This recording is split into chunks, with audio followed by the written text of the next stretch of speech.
A 4-year-old orphan boy is kicked out of church by the priest for being barefoot, but a millionaire witnesses everything and surprises everyone with her actions. Comment and give my story a rating from 0 to 10. Your opinion is very important. And subscribe to my channel to support my work. I'm counting on your help. Sunday morning arrived with a shy sun that barely managed to break through the grey clouds over the outskirts of town. The 4-year-old orphan boy walked barefoot along the uneven sidewalk, his little feet marked by the dirt of the streets where he had been sleeping for months. He was hungry, as always, but that day something different caught his attention. The sound of a choir came from inside a modest church, and the music drew him in like a magnet. Without much thought, he pushed open the heavy wooden door and entered. The pews were almost all occupied. People dressed in their Sunday best were singing hymns as the boy walked down the center aisle, leaving trails of dirt with each step. He didn't understand why everyone was looking at him with such strange expressions, a mix of surprise and revulsion. He just wanted to sit somewhere and listen to the beautiful music for a few more minutes. The booming voice of the elderly 60-year-old Father Michael cut through the air like a sharp blade. The priest pointed at the boy with visible indignation, accusing him of defiling that sacred space with his deplorable appearance. The harsh words echoed through the walls, and the boy felt his whole body tremble. He tried to step back, but his bare feet tripped over each other and he almost fell. Tears began to stream down his dirty face as the entire congregation remained silent, watching his humiliation. That's when she stood up. From the last pew in the church, a woman in her early 30s walked with determined steps towards the center aisle. Her elegance was understated but undeniable, and everyone recognized in her someone of considerable means.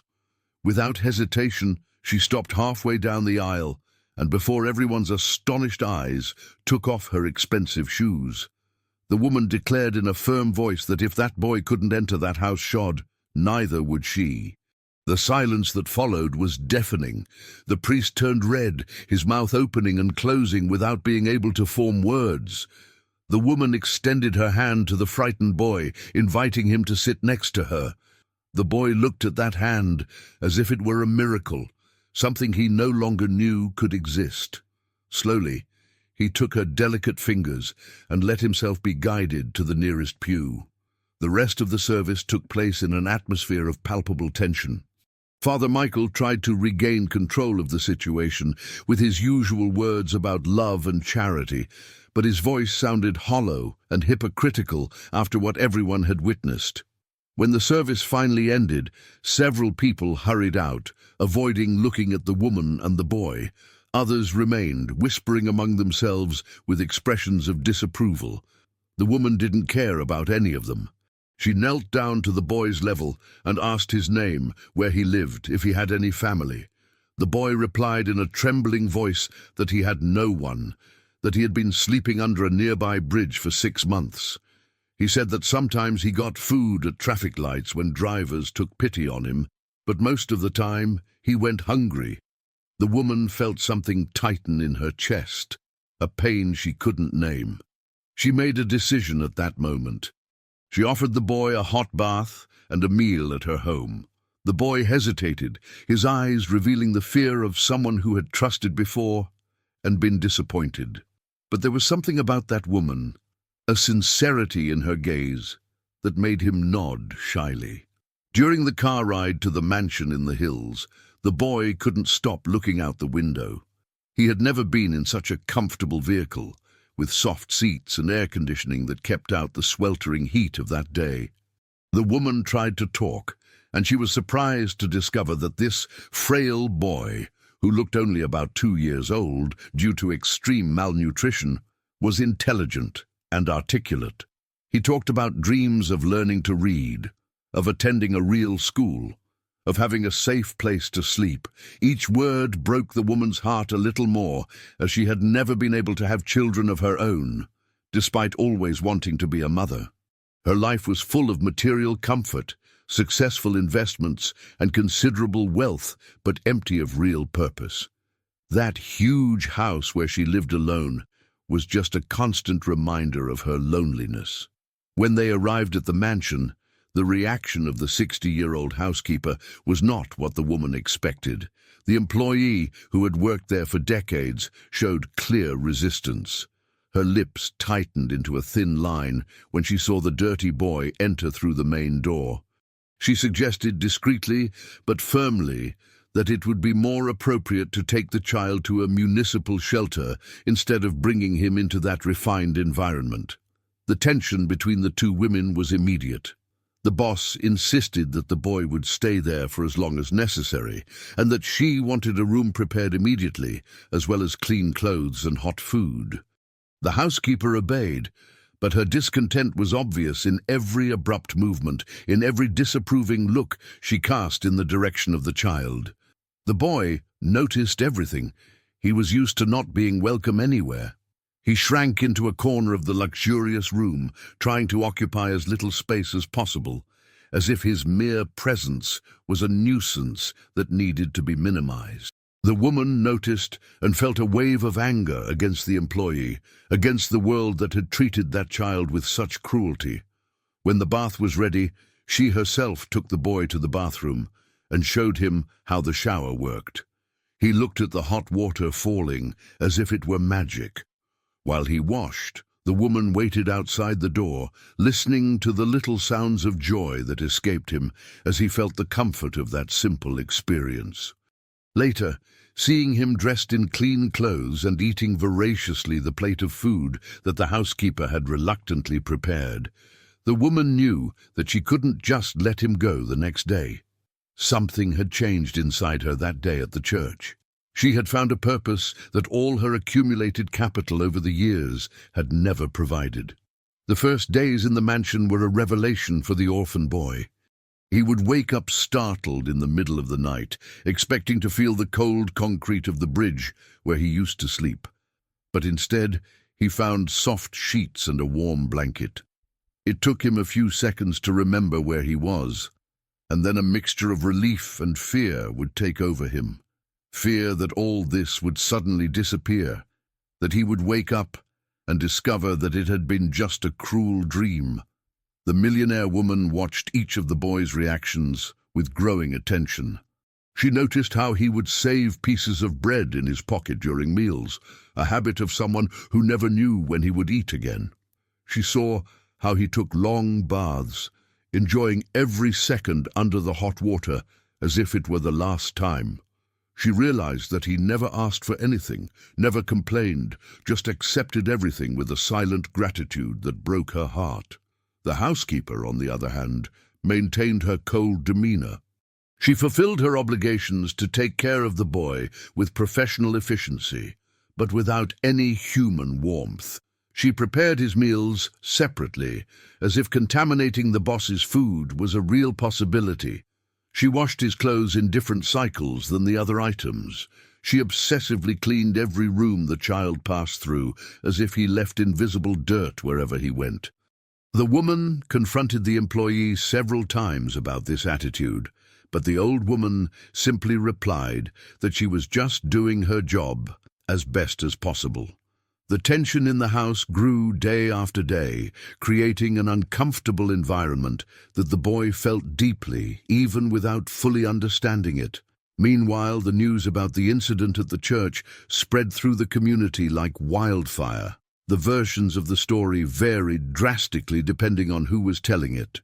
Some said that the millionaire woman had deliberately humiliated the priest to draw attention to herself. Others claimed that she was using the poor boy as some kind of political statement. There were even those who whispered that she had ulterior motives. Father Michael, still wounded in his pride, used his Sunday sermons to make indirect comments about people who sought recognition through performative acts of charity. He spoke about the difference between genuine kindness and spiritual exhibitionism, always avoiding mentioning names, but making it clear to everyone who he was talking about. His most devout followers agreed with every word, reinforcing their own justifications for having turned their backs when the boy needed help. In the third week, the situation took an unexpected turn. During the morning, while the woman was working in her home office managing her stock market investments, the doorbell rang. The housekeeper answered and returned with an even sourer expression than usual. Two social workers were waiting in the living room with bulky folders under their arms and carefully neutral professional expressions. They asked difficult questions. They wanted to know under what legal authority the woman had assumed responsibility for that child. They questioned whether she understood the implications of sheltering a boy without going through the appropriate channels. They warned about the serious consequences she could face, including charges of kidnapping, even if her intentions were good. The millionaire woman felt the ground slip from under her feet. She had acted on emotional impulse, moved by compassion and indignation at the injustice she witnessed. She had not stopped to think about the bureaucracy involved, the necessary legal procedures. The social workers explained that they would need to take the boy to a temporary shelter immediately while they investigated the situation and looked for possible relatives. The boy, who was playing quietly in a corner of the room with a toy car that the woman had bought for him, heard everything. His eyes filled with tears as he understood that this was about to end, exactly as he had feared. He dropped the toy and ran to hug the woman's legs, begging not to be taken away. The scene was devastating. The woman knelt down and hugged the boy tightly, promising that she would find a way to resolve this, that she wouldn't abandon him. The social workers, despite their professional demeanor, showed visible discomfort in the face of that demonstration of genuine affection. They agreed to give her 48 hours to begin the legal process of temporary guardianship, but made it clear that they would return to check on the progress. As soon as the social workers left, the woman made dozens of phone calls. She contacted the best lawyers specializing in family law that her considerable wealth could hire. She scheduled urgent consultations, asked for guidance, sought to understand every detail of the bureaucratic labyrinth she would need to navigate. She discovered that the process would be long, complex and invasive, with detailed investigations into her life, her finances, her history. During this whirlwind of activity, she barely noticed when the housekeeper entered the office with an unusual expression. The employee was carrying an envelope that had been left in the mailbox. Inside it, a handwritten letter from someone who identified himself as the orphan boy's uncle. The woman read the letter with growing horror. The 30-year-old man claimed that he had lost contact with his nephew after difficult circumstances months ago, but that now, having learned of the situation through rumors in the community, he would like to claim his responsibility as a blood relative. The tone of the letter was polite, but there was something disturbing beneath the lines. He repeatedly mentioned the woman's wealth, the financial resources she obviously possessed, and subtly suggested that adequate compensation could facilitate the transition for the boy to stay where he was. It was veiled extortion, disguised as family concern. The woman felt nauseous when she finished reading. She called the boy and gently asked about this uncle. The boy became visibly terrified upon hearing the name. He said in a trembling voice that this man had appeared briefly after the loss of his family, but that he treated him with coldness and disinterest, saying that he had neither the means nor the desire to care for a child. That's why the boy ended up on the streets.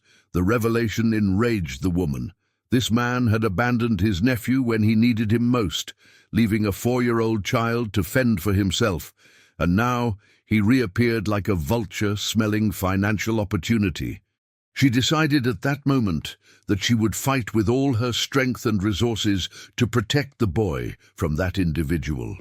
But the situation was about to get even more complicated. The next day, when she returned from a consultation with the lawyers, she found the uncle at the door of her mansion.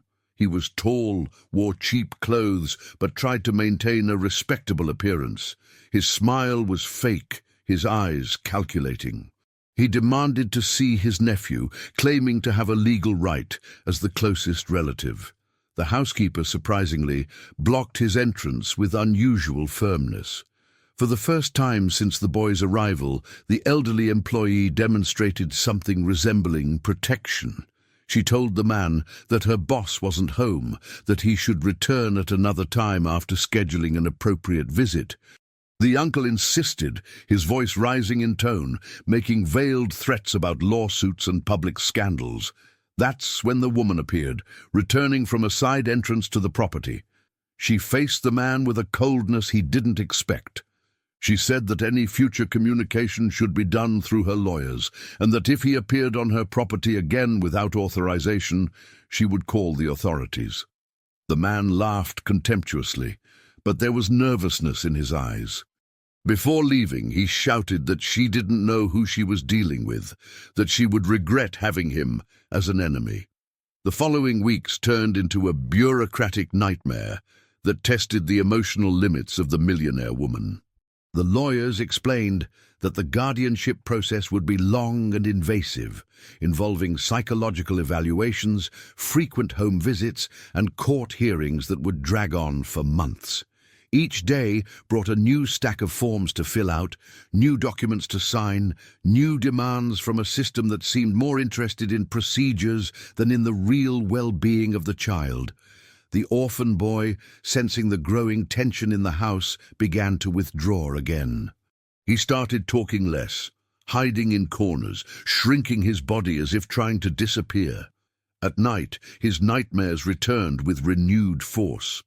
The woman often found him awake in the middle of the night, sitting in the dark hallway, hugging his knees to his chest and rocking back and forth.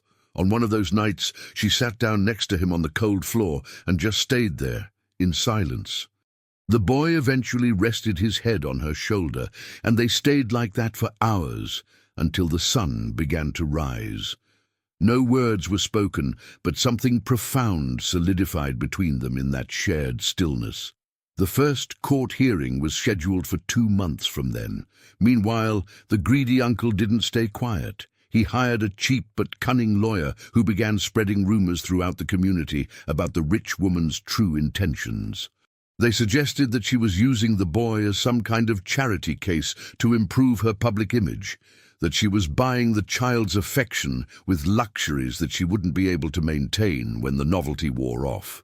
The rumors found fertile ground among the wealthy neighbors in the exclusive neighborhood where the woman lived. Many already felt uncomfortable with the presence of a child from the wrong side of the tracks in their privileged territory. They began to make comments at social gatherings, to openly question whether it was appropriate to expose their own children to the influence of that boy of dubious origin. The social pressure increased when the Neighborhood Homeowners Association called a special meeting to discuss the matter. The millionaire woman attended, taking the boy with her against the advice of her lawyers. She wanted everyone to see with their own eyes the real child they were judging so cruelly. The meeting was brutal. One resident after another stood up to express concerns about safety, about property values being affected, about the kind of precedent that was being set. A 60-year-old woman even suggested that allowing that situation was the same as opening the floodgates for anyone without resources to invade their protected neighborhood. The boy heard everything, sitting quietly next to the woman who had taken him in. His small hands trembled in his lap, and he kept his eyes fixed on the floor, as if looking at those people was too painful. The millionaire woman felt an anger boiling inside her like she had never experienced before. When it was her turn to speak, she stood up and said things that she knew she could never take back. She called them hypocrites, people who used their wealth as a shield against basic humanity. She asked where was the compassion that they so proclaimed to have, the generosity that they displayed at their empty charity galas. She said that she would rather have an honest and kind boy as a neighbor than any of them with their hearts of stone. The room erupted in indignant protests, but she took the boy's hand and left before anyone could respond. When they got home, the boy finally broke down. He cried like he hadn't cried since he lost his family, sobbing that he didn't want to cause so many problems, that maybe it would be better to go back to the streets. The woman hugged him tightly and promised with a firm voice, despite her own tears, that she would never abandon him, no matter how many people turned against them. The housekeeper witnessed everything that time. She was standing in the doorway of the living room, watching the desperate embrace between the boss and the boy. Something in her hardened face began to soften. That night, for the first time, she prepared the boy's favorite hot chocolate without being asked, and took it to him with a small nod that could almost be considered gentle. The following months brought an exhausting routine of legal appointments. The woman had to take the boy to weekly psychological evaluations, where strangers asked invasive questions about his feelings, his fears, his dreams.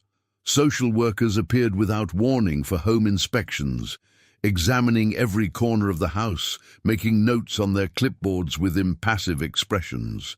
During this period, the woman made an important decision.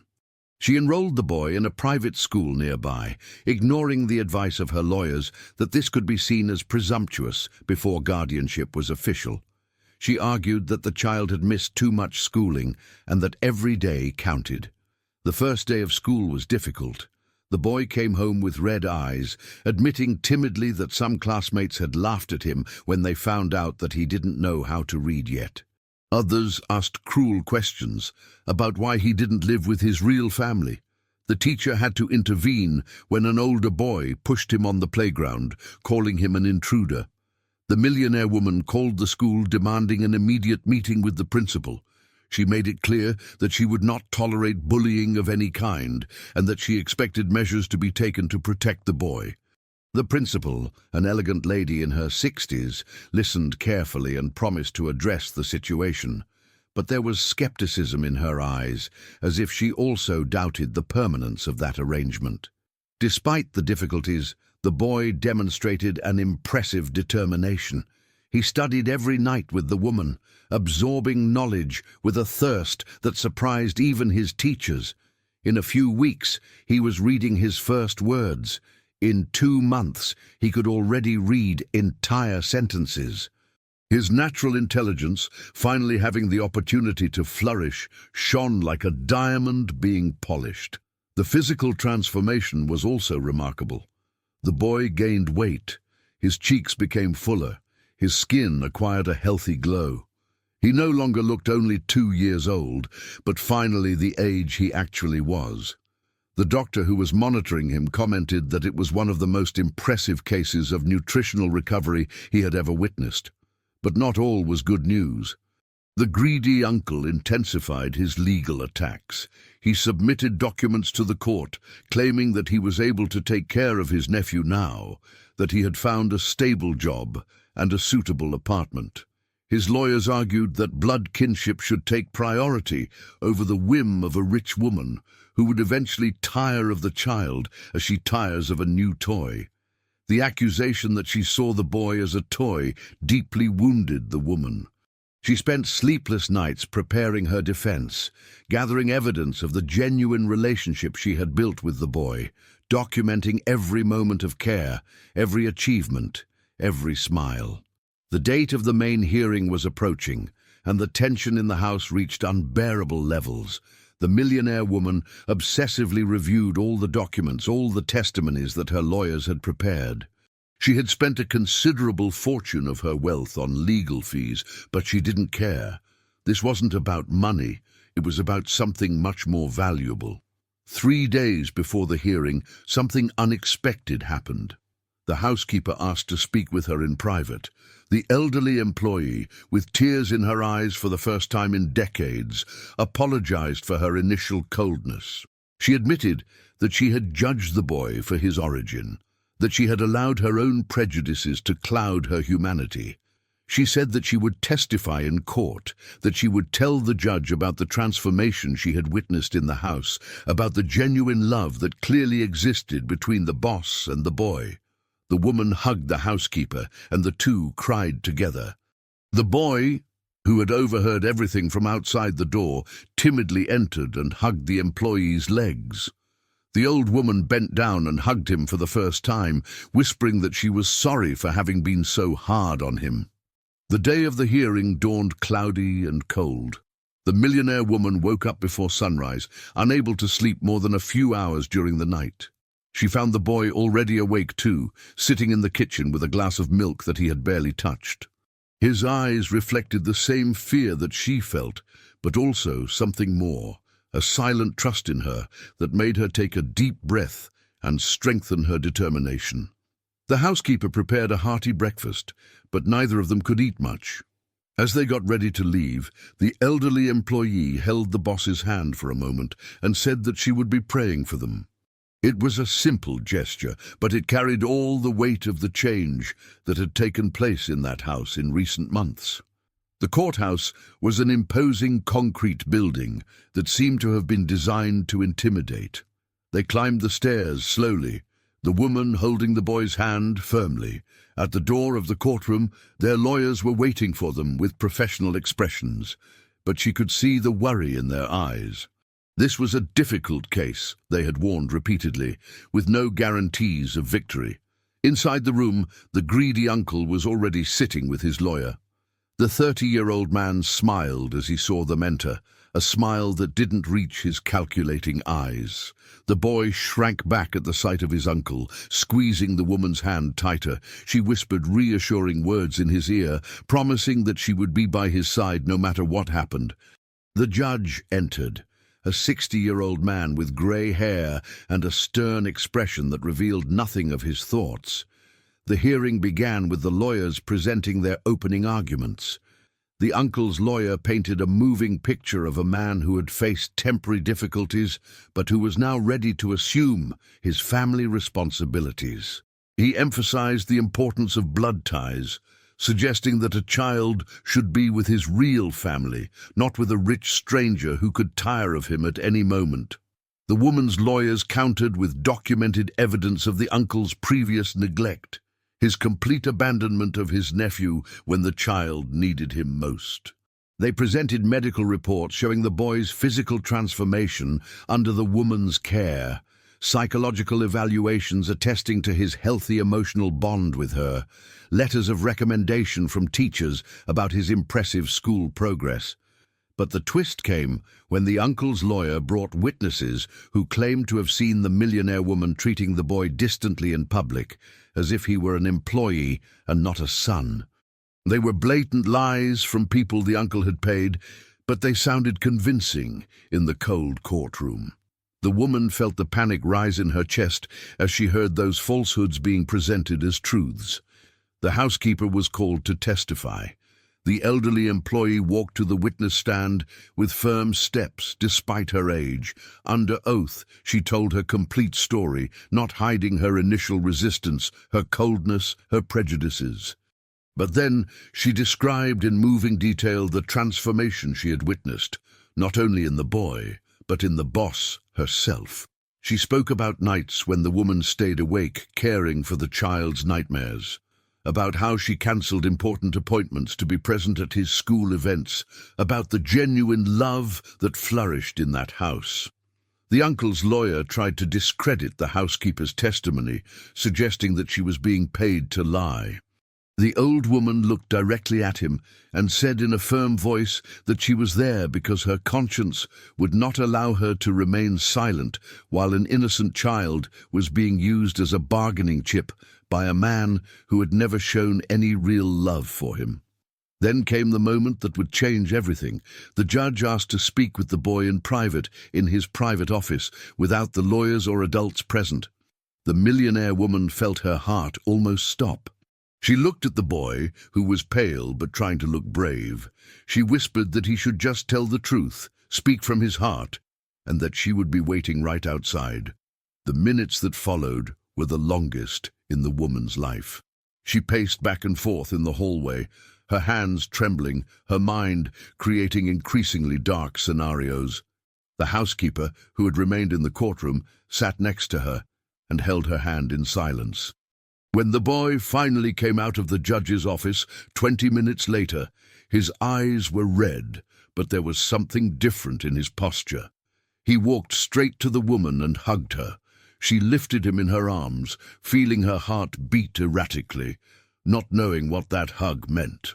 Back in the courtroom, the judge took a few minutes organizing his papers before speaking.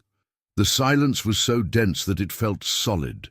When he finally raised his eyes, his stern expression had changed to something softer, almost paternal. He began by saying that this had been one of the most complex cases he had judged in his long career. He spoke about the importance of family ties, but also about the deeper meaning of what constitutes a true family. He mentioned that he had asked the boy questions about his memories, his feelings, his fears, and hopes. The judge revealed that the boy had described, in simple but deeply touching words, specific moments that for the millionaire woman had been small gestures, but that for him represented everything. How she had patiently taught him to tie the laces of his new shoes, repeating the process dozens of times without ever showing irritation. How she read stories to him every night before bed, making different voices for each character until he fell asleep with a smile. How she simply sat next to him during his nightmares, without saying anything, just being present when he needed to know that he was not alone. The judge's voice became more grave when he mentioned that he had also asked the boy about his uncle. The child had described with devastating honesty the day the man had rejected him months ago, saying that he had neither the time nor the patience to care for a problematic child. The boy had recounted how he slept on the street that first night, so scared and hungry that he thought he wouldn't survive. The uncle shifted uncomfortably in his seat, his lawyer whispering urgently in his ear. But the judge wasn't finished. He said that there was one last question he had asked the boy, the most important of all. He had asked where he felt safe, where he felt he belonged, where he considered to be his true home. The silence in the room was absolute. The millionaire woman held her breath, her nails digging into the palms of her own hands. The judge looked directly at her as he revealed the boy's answer. The child had said, with tears streaming down his face, that his home was wherever that kind woman was, because she was the first person in a long time who made him feel that he mattered, that he had value, that he deserved to be loved. Tears began to stream down the woman's face. The housekeeper beside her was also crying silently.